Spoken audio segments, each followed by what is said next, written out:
Я поздравляю всех с праздником, с Днем России. Мы сегодня находимся в историческом парке «Россия моя. История в Якутии». И в этот день происходит фестиваль «День России» на 26 площадках исторических парков «Россия моя. История».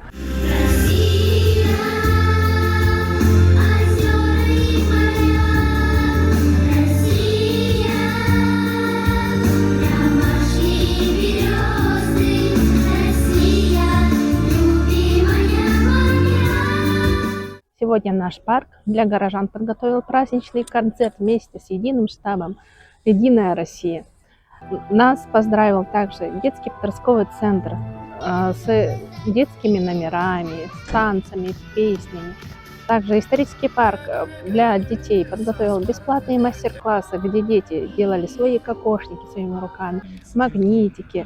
Также нам очень помогла служба МЧС с выставкой своей пожарной техники, а также катанием ребят на квадроцикле.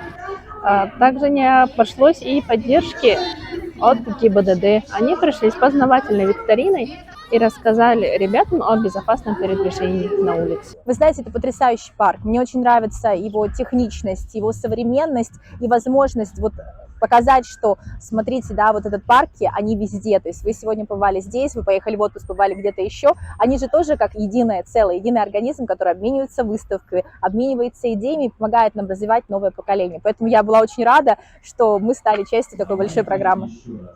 Сегодня в очередной раз в мультимедийном комплексе «Россия. Моя. История» состоялась традиционная игра «Квиз», интеллектуальная игра органов юстиции. Суть игры заключается в соревновании команд, в знании истории права, теории государства и права, общих норм и частных положений